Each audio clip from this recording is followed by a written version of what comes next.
విచిత్రమైన సంఘటన ఒకటి జరిగిందని చెప్పని విన్నాను. విజయ్ అని చెప్పని క్యాండిడేట్ తను చనిపోతే జరగాల్సిన అంత్యక్రియలకి డబ్బులు మీకు ఆల్రెడీ ఇచ్చే చనిపోయాడని చెప్పని. అవునండి, అది యాక్చువల్లీ ఇప్పుడు కూడా మాకు మైండ్లో మెదులుతుంది మీరు అంటుంటే. మళ్ళీ అలా ఎలా ఇచ్చాడు ఆయన? అది ఇంతమందికి అంత్యక్రియలు చేశాను కానీ బట్ ఆ ఒక్క ప్రాజెక్ట్ బాగా ఎమోషనల్గా టచ్ అయిందనమాట. ఎందుకంటే నేను చూడలేదు యాక్చువల్లీ అలాంటి మనుషులు ఇంతవరకు. ఆ అబ్బాయి ఒక ఆర్ఫన్గా పెరిగాడు చిన్నప్పటి నుంచి అనాథాశ్రమాల్లో.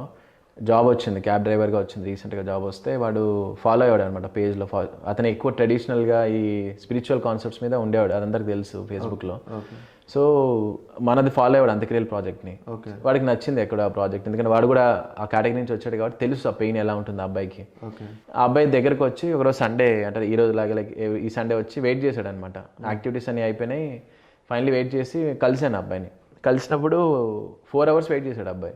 మామూలుగా 1-2 hours వెయిట్ చేసి నెక్స్ట్ డే రమ్మంటాం కామన్గా, లేదు కలిసి వెళ్తానని అని చెప్పి వెయిట్ చేశాడు. వాడు వాళ్ళ తమ్ముడిద్దరు వెయిట్ చేస్తున్నారు. సరే మొండిగా వచ్చాడు, ఫోన్లో ఇంత కైండ్ ఆఫ్ ఇన్స్పిరేషన్ ఉంది అబ్బాయిలో, నేను కూడా హ్యాపీ ఫీల్ అయ్యాను. ఓకే, అంటే అంత వెయిట్ చేసిన తక్కువ ఉంటారు కదా, నాకు కూడా మంచిగా అనిపించింది. అరే కరెక్ట్ మనిషిని నువ్వు కలుస్తున్నాను రా అని. అందులో నువ్వు అబ్బాయి క్యాబ్ డ్రైవర్గా పనిచేస్తూ ఫస్ట్ శాలరీ పడింది అది. ఆ శాలరీ తీసుకొచ్చి అన్న 50,000 రూపాయలు పెట్టుకోండి, మీరు అంత్యక్రియలు చేస్తుంటారు కదా, నాకు నచ్చింది, మీరు ఎవరైనా నెక్స్ట్ ఉంటే వాళ్ళకి అంతక్రియ నా పేరు మీద చేయండి, నేను హ్యాపీగా ఫీల్ అవుతా అన్నాడు. సూపర్. నాకు చాలా ప్రౌడ్గా అనిపించింది, ఎందుకంటే మామూలుగా జాబ్ చేసుకునే వాళ్ళు డొనేషన్స్ ఇస్తారు అంత్యక్రియలు చేయండి అని, వాళ్ళ నాన్న పేరు మీద ఎవరి పేరు మీద. కానీ ఫస్ట్ జాబ్ వాడిది. వాడు ఒక ఆర్ఫన్గా పెరిగిన మనిషి, వాడు ఒక కైండ్ ఆఫ్ ఇన్స్పిరేషన్ నాకు మారాడు ఆ టైంలో. వాడికి అదే అన్నాను. ఈవెన్ ఆ వీడియోస్ కూడా షూట్ చేసాం, టిక్టాక్లో పెట్టాం, డిఫరెంట్ ప్లాట్ఫామ్స్లో పెట్టాం, వైరల్ అయినాయి అవి కూడా.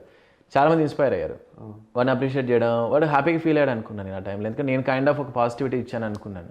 వాడు వాళ్ళ తమ్మతో కూడా చెప్పాడు ఇంటికి వెళ్ళేటప్పుడు, అరే నెక్స్ట్ వీక్ మళ్ళీ వెళ్దాం అన్న దగ్గరికి, యాక్టివిటీస్ చేస్తుంటారు కదా వాళ్ళ టీంతో పాటు, నేను కూడా చేస్తే నాకు కొంచెం డైవర్ట్ అవుతుంది మైండ్, బాగుంటుంది నాకు అనిపించింది అని వాడు అన్నాడు.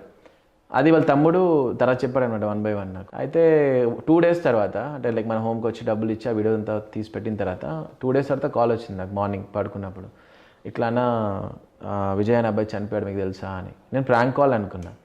2 days అయింది, వాడు నెక్స్ట్ వీక్ వస్తా అన్నాడు. అలాంటిది ఏంది ప్రాంక్ కాల్ అనుకుని వాడిని తిట్టాను నేను కూర్చొని పచ్చిగా.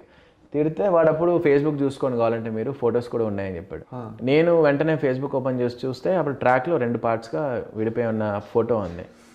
అది ఎలా రియాక్ట్ అవ్వాలి కూడా అర్థం కాలేదు నాకు ఆ టైంలో. సో వెంటనే తెలుసుకున్నాను నిజమా కాదా అనేది. అక్కడ వాళ్ళకి కాల్ చేశాను, ఉస్మానియా అండ్ పిఎస్ కాల్ చేసి కనుక్కుంటే నిజమే అని తెలిసింది. నెక్స్ట్ అంతకు ముందు రోజు వర్షం పడుతుంటే అక్కడ వెళ్ళి సూసైడ్ చేసుకున్నాడు, పాకెట్లో లెటర్ రాసుకొని. సో 2 ముక్కలుగా అయిపోయింది. తను తీసుకెళ్ళి మళ్ళీ పోస్ట్ మార్టం చెప్పి నేనే వెళ్ళాను, నేను నా టీం మెంబర్స్ వెళ్ళాము.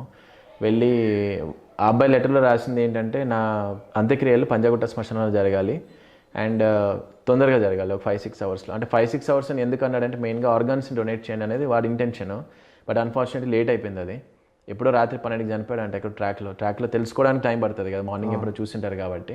అక్కడే 6-7 hours అయిపోయింది. సో మనం దేన్ని డొనేట్ చేసినా వేస్ట్ అవుతుంది అది. అందుకని మళ్ళీ పిఎస్కి వెళ్ళి వాళ్ళ బంధువులు వచ్చారు ఆ టైంలో. ఇన్ని రోజులు పట్టించుకున్న బంధువులు సడన్గా సీన్లోకి వచ్చారు. పరువు పోతుంది కదా, రేపు పొద్దున అంత్యక్రియలు చేయకపోతే వాళ్ళు ఊళ్ళో చెప్పుకోవాలి కాబట్టి వచ్చారనమాట.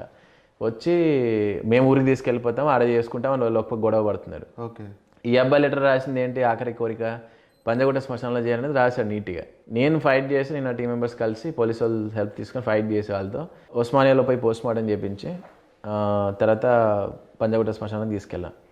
వాళ్ళందరూ కూడా మళ్ళీ మామూలు అయిపోయారు. వాళ్ళు కలిసిపోయాం, అందరం కూడా కలిసి చేసాం అంతక్రియ. వాళ్ళ తమ్ముడితో చేయించాను, నేను చేశాను అంత మొత్తం. అది మీడియాలో పెట్టారనమాట. ఒక ఛానల్తో వెళ్ళి ఆల్మోస్ట్ మొత్తం లాస్ట్కి నేషనల్ ఛానల్స్ కూడా వెళ్ళిపోయింది అది. అట్లా చాలామంది నాకు 3 రోజులు నిద్ర లేదు, లిటరల్లీ ఫోన్స్తోనే సరిపోయింది నాకు 3 రోజులు. కాల్స్ చేయడం, వాళ్ళ ఎమోషన్స్ని చెప్పడం, అప్రిషియేషన్స్ అవి అంటే నాకు మెయిన్గా నచ్చిన పాయింట్ ఏంటంటే, అబ్బాయి చనిపోవాలని నాకు ఫిక్స్ అయ్యే వచ్చాడు. ఇది అర్థమైంది నాకు తర్వాత. చనిపోయే ముందు కనీసం ఒక మంచి చేద్దాం అనుకున్నాడు. 6,000 రూపాయలు ఇవ్వడమే, వాడు డబ్బులు ఇంపార్టెంట్ కాదు, వాడి ఇంటెన్షన్ చూడండి. ఒక మనిషి దాన సంస్కారాలు జరిగేటప్పుడు అనదగా కాకుండా మీరు చూసుకుంటున్నారు కాబట్టి ఈ మనీని యూజ్ చేయండి ఇక్కడ అని అనడం ఎంతమంది అంటారు అట్లా? కరెక్ట్. కోట్లలో ఒకరు ఉంటారండి, నాకు తెలుసు కాబట్టి నేను చెప్తున్నా ఓపెన్గా. అది ఒక క్యాబ్ డ్రైవర్గా ఫస్ట్ జాబ్ వచ్చింది. వాడు ఆ డబ్బును ఎంజాయ్ చేయకుండా లేదా పార్టీ ఇచ్చుకొని ఫ్రెండ్స్ ఎంజాయ్ చేయకుండా ఫస్ట్ శాలరీని తీసుకొచ్చి డైరెక్ట్గా నాకు ఇస్తున్నాడు. అక్కడ వాడు గొప్పవాడైపోయాడు అలా నా ఉద్దేశంలో. అక్కడ మనుషుల్ని గెలుచుకున్నాడు. కానీ కోపం ఎక్కడొచ్చింది అంటే, కనీసం వాడు అంత పెయిన్లో ఉన్నాడు, డిప్రెషన్లో ఉన్నాడు, కనీసం చెప్పింటే మాకు ఒక మాట ఆ రోజు వచ్చినప్పుడు అయినా వాడిని మోటివేట్ చేసో లేదా వాడిని ఇక్కడే జాబ్లో పెట్టేసుకొని ఏదో నా ఫ్యామిలీలో ఒక మెంబర్ కానీ తీసుకొని ఎలాగోలా ఇంతమంది చూసుకున్నప్పుడు వాడు నాకేం బరువు కాదు కదా. అదొక కోపం ఉన్నింది వాడి మీద అంతే. అట్లా అన్ని కైండ్ ఆఫ్ ఫీలింగ్స్ క్రియేట్ అయ్యాయి ఆ రోజు. బట్ ఆ తర్వాత 2 days తర్వాత మళ్ళీ ఇంకో కాల్ వచ్చింది వేరే మనిషి దగ్గర నుంచి.